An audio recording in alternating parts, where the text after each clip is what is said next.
Maybe. Hello and welcome. This is a little bit of a different episode of Find Your Inner Flavor. We usually do our Functional Fridays on Fridays, and this is a unique one. We're not talking to a functional medicine doctor. Welcome, Dakota. How do you spell your last, or how do you pronounce your last name, Dakota? Kolb, Kolb. Okay, Dakota Kolb. He is the founder of 86 The Quo, which is a new organization that you're going to start seeing here on Facebook as far as groups go, and it's the restaurant industry as a whole. I think that the timing in which you're doing this, well, let's start by just talking about what is 86 The Quo. Bring everybody up to speed on what that is. So 86 The Quo is a nonprofit organization that I kind of started. I had an idea of something that I wanted to start, but I didn't know where to go. I knew there were some issues in the industry that needed to be tackled. So, I put this idea out as a private Facebook group with a couple of my young industry friends, and they were like, we need to start this as something bigger than just a private Facebook group. So 86 The Quo was launched. It is a organization that is trying to raise awareness and educate people, industry folks and non-industry folks, on things that are happening in the industry that people don't really know about. The darker sides of things. Everybody likes to go out to eat and have a good time, but there's some things that go on behind the scenes that people need to know about. So how long have you been in the industry now? I'm going to be in the industry for going on 6 years. So okay. Very new, very fresh. But before I was in the industry, I did a lot of research and did some looking around to see what kind of things I was going into. But knowing those things, I still went in. Okay. So what did you find out? I'm curious because you're saying you did some research. You've been in it for 6 years. There's a reason you started 86 The Quo. What were you finding and discovering that you did not like? I say it's the status quo. It's kind of cliche, but it is. There's things that like you hear most chefs talk about. It's like, oh, it's part of the industry. It's always going to be there. So I did some digging around, and it's a very French culinary style brigade system that is the culinary industry, and so it was set up almost like an army fleet. So like it is set up like an army. They're guys above you and essentially line cooks. They call it the line because we're on the front line. Like we're the first men shot at, essentially. And so the things that was talked about, or what I researched about, was the dog eat dog world that is the industry. Like only the strong survive. You got to have some thick skin. Like your body's going to be tested day in and day out. You're going to cuts, burns, scrapes, blood, sweat, tears. It's the whole 9 yards. But essentially, it's like a human sacrifice. You're putting your body on the line every single day, and you don't get a break. Greg, you're 25, almost 26 years, or maybe even 27 years in the industry. What did you notice early on in the industry, or some of the things that Dakota's talking about, what you worked through as a chef? Oh, well, yeah, if anybody hear me? You can. I guess everybody can. Yeah. All right, good. Yeah, it is true to a point.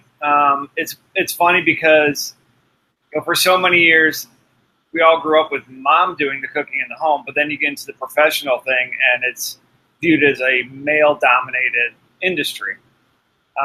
When I started, it definitely still was. I can't remember when I first worked with a female line cook. You see some of them, and it's stereotypes, and it's whatever, but like the cafeteria style, the lunch lady is, that's just you say lunch lady, everybody has an image that pops to their head.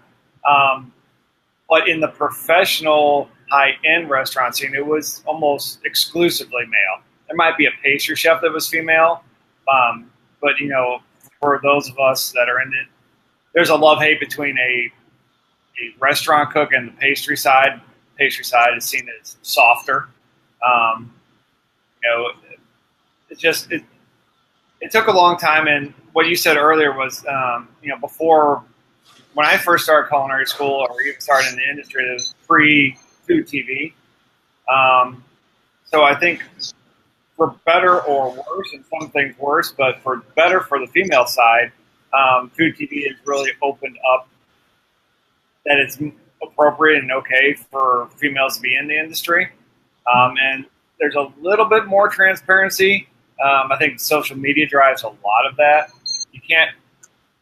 There's less and less bad actors. The past year has seen a whole bunch of people getting called out for doing stuff, and it was sort of a hazing. Like Dakota said, there was this unwritten hazing.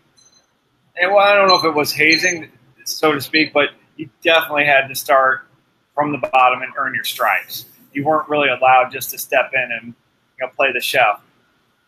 It's, again, good and bad. I think the whole rise of the 10 million culinary schools and Food TV, people sometimes have not enough experience or skill set and think they should be the one in charge, and don't want or think they need to earn any sort of credibility. But at the same time, I think it does maybe make people a little bit more aware that you can't just abuse everyone. So let's talk a little bit about some of the places you've worked at. Dakota, and we're not saying it whether they were a negative place or whether they're a positive place. Dakota, say a couple of the places that you've worked at and what you learned in those work environments. So I've worked at a couple different places around St. Louis. I started my culinary career at Tay2. It's located in the Webster Groves area. I actually went to culinary school with the head chef that runs the place. And I really enjoyed it. It was a cuisine that I didn't know. It was it was a Thai cuisine, so I was like getting to use those ingredients was fun. But the atmosphere was a great environment. There was like 5 guys. It was a very small kitchen. We were very we were friends outside and inside of the kitchen. It was a fun place to be. Then I moved on. My second job was I went to Quincy Street Bistro. It's located off of Gravois and Loughborough in South City. And that was fun. I spent most of my culinary career in St. Louis at Quincy Street Bistro. And when I got there, I was very green. I learned a lot. And so I was the greenest of green cooks on a line of people that were, 10, 12 plus years in the industry. So I felt like I was a minnow in a very, very large pond. And so, just being able to soak up so much information that those chefs, passed on to me, eventually I became, a chef de cuisine at Quincy before I ended up leaving to go to Kansas City. But it was a fun atmosphere. I thoroughly enjoyed my time, and I learned the camaraderie between cooks. That's so huge. It's something that we don't really talk about, but it is essentially a family. And I think this plays into 86 the Quo is like, we have 2 families essentially. We have our obviously our family, blood family, and then we have our restaurant family. This is the family that we spend most of our time with. Sometimes holidays and special events. Like we spend most of our time with our restaurant family, so you're gonna need to get a good relationship, otherwise it's gonna fail. Like, yeah. I'm very I believe this wholeheartedly is that you can't have a successful service unless all of the line cooks, chefs are running on the same page. Because at one point in the service, you could be bickering back and forth, and you could be 25 tickets down the line. And that's not you failing. Like, you're failing your customers, the people that are paying to eat your good food, and you're failing them. Yeah, I think there's also a in most industries when you have the front of the house and the back of the house, it's almost like there's a competition. It's their fault or it's my fault or whatever it is. It's a constant, because in the kitchen there's close, tight knit family in the kitchen, in the front of the house, close, tight knit family in the front of the house. Very seldom do you see them or all of them kind of coming together and playing as a team. And they definitely should. The blame game and that's kind of why we changed up our restaurant, how it ran. Greg, go ahead, talk about a couple of the places that you worked at, some of the bigger, higher end places, and what your experience was, especially like when you were opening up some of the restaurants. Well, I guess I'll start though by the whole front of the house, back of the house thing. That's just that's super common ploy of team building. Nothing builds a team better than having a common enemy. And when it's us against them, that brings cohesion. Now, is it right or good? No. It really should be the restaurant as a whole. And I guess the quote unquote enemy should be, providing the best level of service instead of like, oh, let's see what we can, screw with the front of the house. But it's cheap and easy to just blame servers for everything, and usually they are at fault. I mean, let's be honest. Computer error does not exist. It's a server. No, kind of. I'm mostly kidding. That does work. That is one way of building a very cohesive back. It's also a very lazy way to do it. There are much more positive ways. Simply making sure that there's no errors, making sure there's no, the attempts on all the fish and the steaks and everything is correct. Make sure your ticket times, instead of making it against the front, make it against the clock. Level of service, wrong entries, things brought back to the kitchen. There's a lot more, but that requires foresight and patience and a little bit of changing perspective. For me, my very first job and why I've kind of always gravitated to not nasty places, I like to think. My very first job in Florida, this would have been 90, I don't know, long time ago. It was an extremely busy waterfront grill, about 500 seats. We would do a couple thousand covers as a Saturday night. It was really brutal. Unair conditioned kitchen, wood fire grill that I had to go across the street and kick the wood pile and watch all the scorpions and stuff skitter away before getting wood.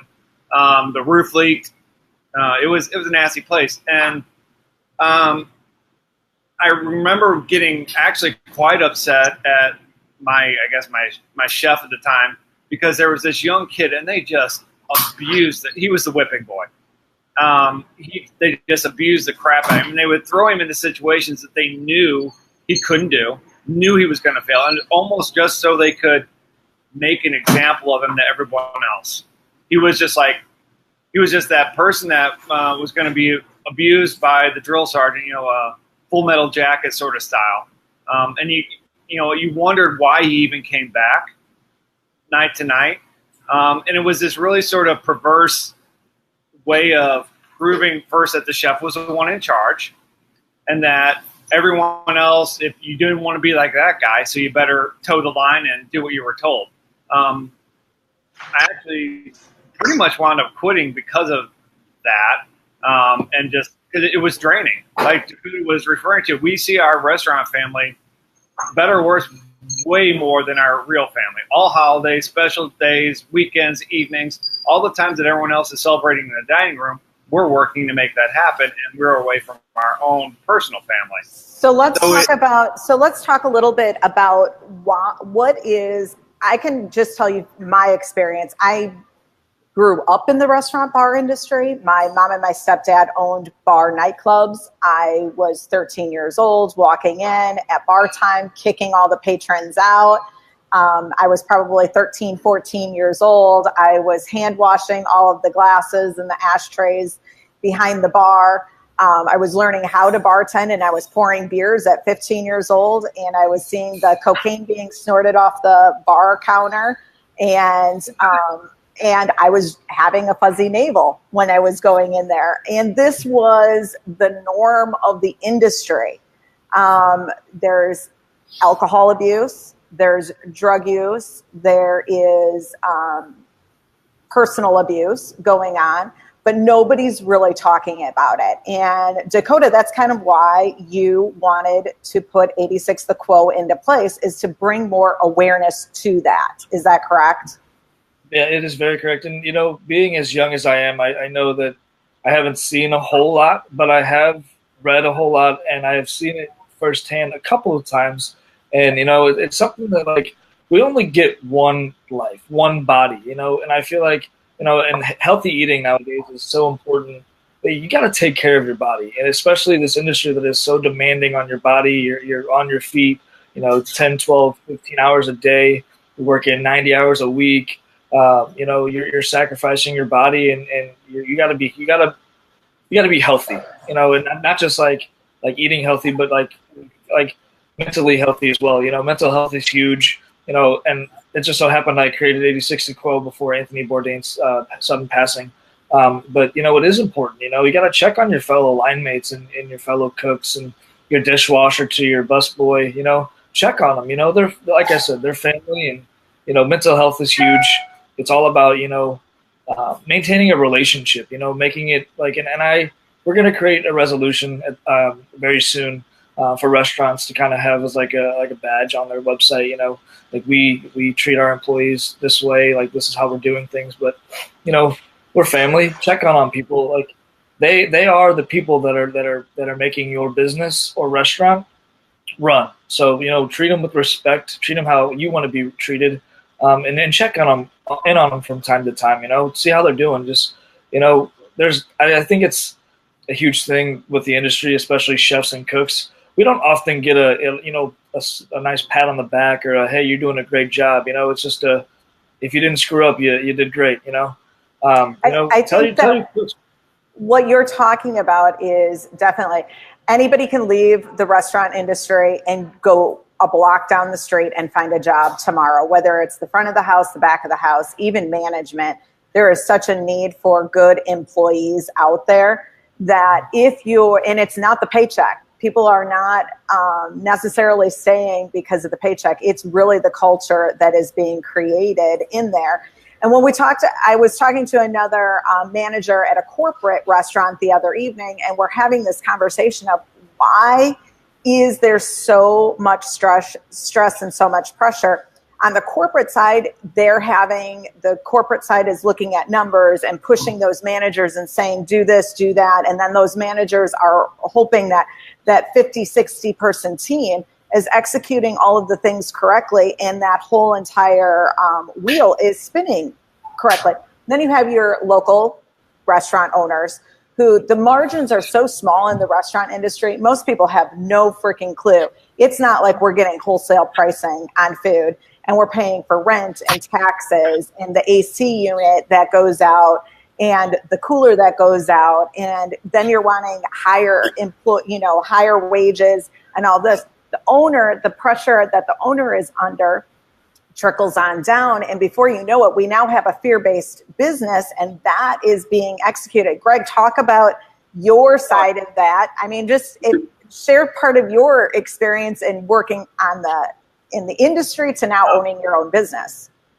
Well, yeah, I think what you just said there was about the fear-based. I think that's what happens. You either have a bunch of number crunchers who they're looking at numbers, they're not looking at people, so they don't really care.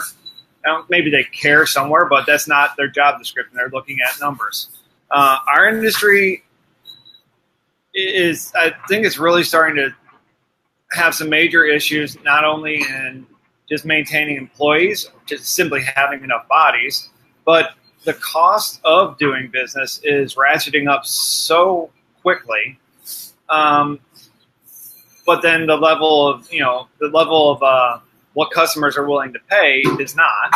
So we're paying more and more for food, for energy, for rent, for taxes, for employees. We're not seeing an appreciable. Nobody. We still have McDonald's with their dollar meals. We still have 5 for $5 or whatever. Cheap pizzas that are out there. The value of food and service is not going up at the same rate as all the demands on the business owner or the restaurant as a whole. So that's a huge, huge challenge. And it does become fear-based. It does become pressure really builds. I mean, what's the easiest way to, cut labor? You hear it all the time. But then, of course, service goes down or you have to make sacrifices elsewhere. It becomes not fun. It becomes, and not that work is supposed to be fun, but work shouldn't be, work. You shouldn't dread going into work. And I think some places the pressure builds so high that that's what it becomes. That it's hard to maintain that positive image. And that's where, I think the role of the operator, the chef, the kitchen manager, whatever it is almost more becoming a cheerleader or a team builder than it is, actually coming up with recipes or whatever.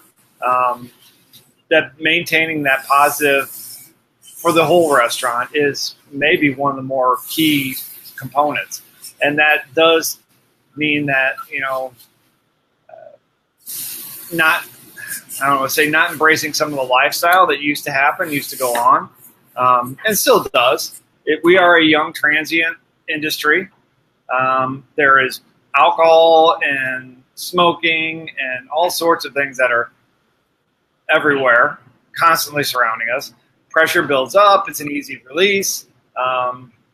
It becomes an issue. Mm-hmm. What can we do about it? I'm not 100% sure outside of building awareness and maybe making baby steps to change things. Dakota, what are your plans with 86 The Quo? What are some of the things that you guys are starting to implement to bring awareness and then hopefully change? It starts like it is going to take a lot of work, and baby steps are first. But getting the conversation started, bringing it out to the public. Us cooks kind of know about it, but not a lot of people do. And I feel like with the amount of conversation we can generate and start talking about things, we can get these issues out more public, and start talking about them even more. And then again, talking about the resolution and being able to be, the resolution's kind of small. I ideally would love to go into different culinary. I went to South Tech Culinary High School, and I feel like going into culinary schools, like high schools and colleges, and being able to be a physical presence and bringing some material and talking about this to different students who are young culinarians like myself, who are going into this industry and making stuff aware, like, hey, be a part of this change. Like making your industry better should be at the forefront. Obviously your education is of the utmost importance, but you should, if you're going to be in this career and you're going to pretty much live in it, you should want to make it better. And there's a lot of the areas that need work. Obviously mental health is huge because we work hard and we don't ever put us first. We go to work, work 10, 15 hours a day, and then we wake up and do it again. We don't have any time for ourselves, and mental stability is very important, especially in this high stress. You're working with knives, you're working with fire, you're working in hot oil. Like this is a very dangerous career. Yeah, we're not getting shot at as a police officer or running into burning buildings, but this is a very heavy career. And things that we should be doing as 86 The Quo is being able to be almost like a page where people can come and kind of vent if they need someone to vent to, or talk about some stressful things that are going on in their life. And as for us, what we can do is be there for somebody. Be there. That's like, if somebody doesn't have somebody, be that somebody, and point them in the right direction. And just being able to be an ear for somebody. Yeah, I think that's what people don't understand and recognize. And I'll make a little light joke of this, but I had somebody who had sent an email and asked if we do discounts for people in the service industry in regards to, it was a police officer, we do police officer, firefighter, EMT, that kind of discount. And this woman worked in, I don't know, she was a nurse or something. And although I value that, I believe us in the restaurant industry are also our servers, and we're very undervalued. And most of us would never call or walk into someplace and ask for a discount just because we're undervalued as far as oftentimes from ownership, from recognition, and even the general public coming in the doors. They're wanting and demanding more and more. Greg, I think, mentioned it earlier. They're wanting to pay less. They're wanting higher service. They want things customized specifically for them. And then that's going into the kitchen in a high stressful situation.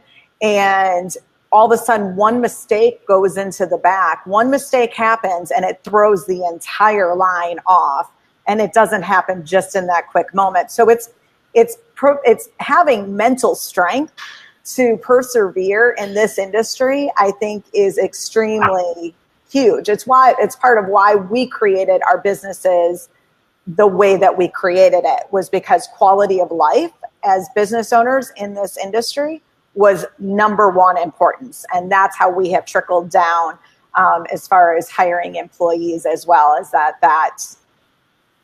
if that is not working correctly and properly, everything gets thrown off completely. Do you guys, Greg, do you have anything that you want to add to kind of wrap this interview up? Anything that you want to just say, vent, be heard?